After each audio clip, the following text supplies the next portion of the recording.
Hey everybody, and welcome back to Flippin' Profit. It is starting to finally warm up here in the South, and garage sales are starting to pop up left and right. Now, if you remember from my first video, garage sales are my favorite type of sale, mainly because people are happy to get rid of stuff and clean out their houses, and they're willing to sell it for cheap, so there's a lot of profit opportunity here. Now, on this day, I went to about 8 garage sales, but 2 of them were huge scores, and that's kind of one of my other favorite things about garage sales. It's hit or miss on every single one, but if you're having a bad day, just keep going because you never know if that next one's going to be a huge score for you. So I'll show you just 3 of them today, and make sure you stick around to the end because I found a holy grail item that retails for around $1,200. So let's get right into it at the first sale. So I actually almost missed everything I'm about to show you I picked up from this sale just because I went around the outside like a normal garage sale, but nothing on the tables really interested me, so I was about to walk out, but the owner actually came outside and let me know it is a moving sale. Now, one thing I'll say about moving sales, the profits are usually even better, at least in my experience, just because people are either going to have to throw stuff away or they're going to sell it to you. Now, if I'm ever moving, I'm going to sell it because that's one less thing I got to carry to the trash, right? But this first item here is actually a super prism projector, and this house was actually somebody that had a lot of arts and crafts. I'm not sure exactly what this is, but like I said, you don't have to be an expert on the equipment. You just have to be able to scan it like I'm doing here and then see what the value is. Now, this thing was valued about $84 used. So once I figured that out, I definitely wanted to pick it up. But when going through the box, it actually didn't even have all the pieces. There was missing the lens and there wasn't a light bulb.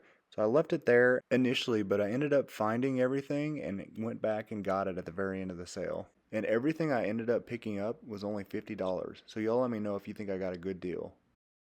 Now the next part of the house we're about to go into is the kitchen, and I do apologize, I didn't do a great job filming. Like I said, I usually get excited and forget about the camera and start picking stuff up.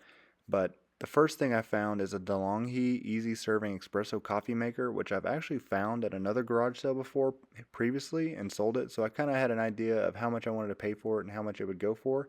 But the other couple items you'll see is a vintage Metro Cane Mighty Orange Juice Squeezer and a Mercato Atlas pasta maker that was actually made in Italy that looked really cool.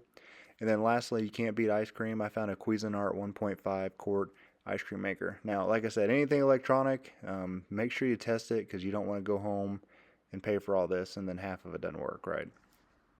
Next room actually has the most expensive item at the first garage sale, but first you'll see the prism lens and those 3 white boxes. Now those 3 white boxes are all light bulbs that I pieced out for $20 a piece and actually have sold 2 of them already.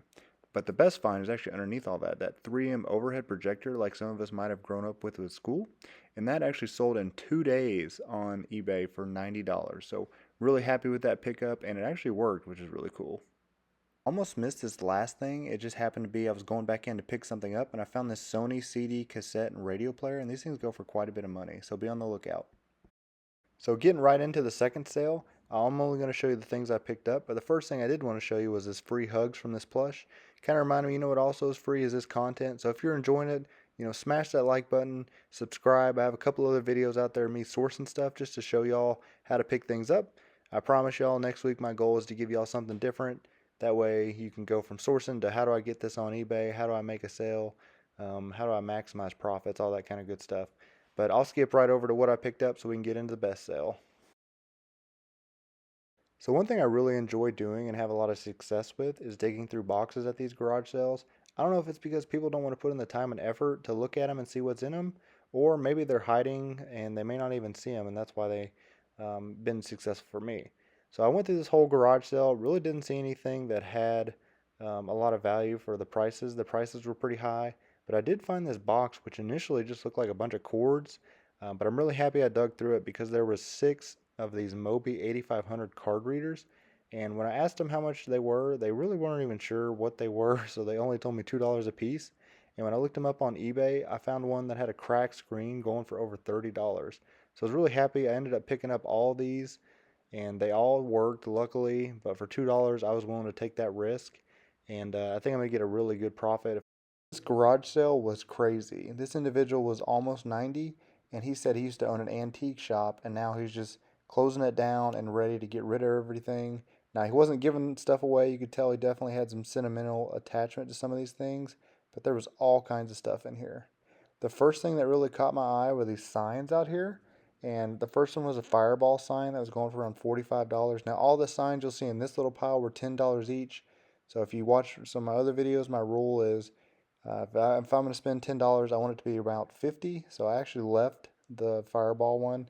But the one you'll see here in a second is a NASCAR Coors Light sign. And for me, I know a little bit about Coors. Anything beer and NASCAR go together really well. So this sign was also $10. And sometimes you have to trust your gut. There really wasn't a lot of comps on it. There was only one that had recently sold for $100. So for $10, I took a shot on it, and I actually have already sold that sign within a week for $100. So really happy I picked it up. And sometimes, like I said, don't always look at sell-through rate. Use your best judgment. There wasn't any others listed, so I went ahead and picked it up, and it paid off for me. And I spent $110 at this garage sale, and I already almost made everything back just on this one item alone. And this individual had so much stuff, I'm sure I missed a ton of things. So if y'all see something worth value in this, let me know in the comments below. But one thing I did want to point out was this ship wheel right here with the clock. There's a lot of these out there, and some of them go for a lot of money. This one I couldn't really find, so I left it. But I have seen some out at garage sales that I ended up picking up that I've sold for a really good profit. So all these cars I thought were really cool back here, but I tried looking them up and I couldn't really find them on eBay. Now I didn't want to look everything up in front of this guy. Plus he had so many things I would have been there for a day if I tried to look everything up. But kind of put it into perspective, this guy was close to 90. He didn't have an iPhone back in the day to tell him, hey, this car right here cost $80, right? He had to use his gut and his instincts. So just kind of puts into perspective how easy I think we have it as resellers right now. But back here, you also see some more signs. I think that Shiner Beers that would go on like the side of a building was really cool. Now he had a lot more sentimental attachment to these, and they were way higher. So there wasn't enough profit on any of these. I ended up skipping on them. But a couple other things you'll kind of see in the background. He had some vintage lamps, all kinds of pictures on the wall, and then you'll see me here actually pick up the John Deere tractor. Now, John Deere is a really good brand to sell, and this is a metal die cast one too, so that helps you add value. Anything like this that's small. It was just a little beat up, so there just wasn't enough profit there. And anytime something like that's beat up, I usually pass on it. So on this side of the garage, the Holy Grail item is actually in the screen right now. If you know what it is before I even pick it up, drop me a comment below and let me know you found it before I actually show y'all. I will say though, just being honest, I actually didn't even know what it was until the owner came over and told me that I needed to look at this item. Now, I will say one thing I think that's really helped me be a successful reseller is just be friendly to the individuals that have the sales going on. Like I said, this individual was almost 90 years old, and just listening to his stories and all the different things that he picked up was really cool. And I think that's why he showed me what this item was and how much it was worth. Now, like I said, I did my own research just to make sure he wasn't blowing smoke up my tail.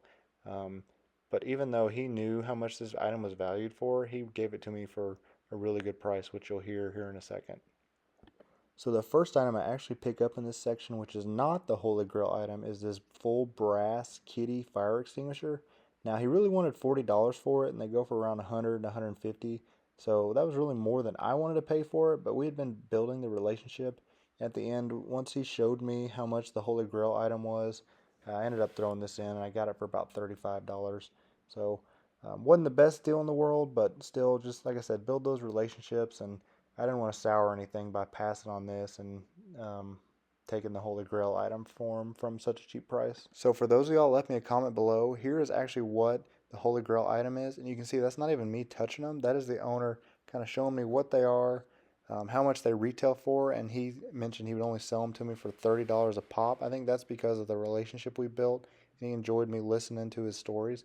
But these are actually World War I trench art. And these are vases that are embossed with a deer and forest. Now, the story behind these, they were fired in World War One, and then the militaries, all the warfighters would have time in the trenches, and they would make art out of them. Now, at first, I thought he was kind of blowing smoke up my tail by how much these go for, so I did my own fact checking. Like I said, I was interested in them, but didn't want to act like I wanted them that bad, so I kind of let him put them down, walked away, and then I picked them up myself and kind of check them out. These were fired in World War One. They were marked 1918 and 1916 by a 75 millimeter French gun, and these items go for around $700 to $1,200 retail based on the research I've done. Now, it is really cool to have something from World War One, but I did list them on eBay for $800.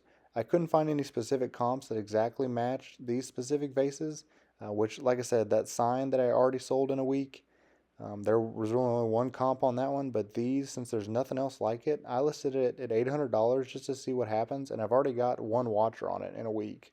But if I don't sell it, I think it'll be something really cool to have and my own collection. To end out this video, I'm actually going to play the live negotiation for y'all since I haven't done that before. Now, I definitely think I did lose this one, but I think this guy really helped me out. He hooked me up with these two trench art vases, and I never would have even pulled them just because when I tried to scan them on eBay, I really couldn't find these specific ones until I really started Googling and looking into it for a little while.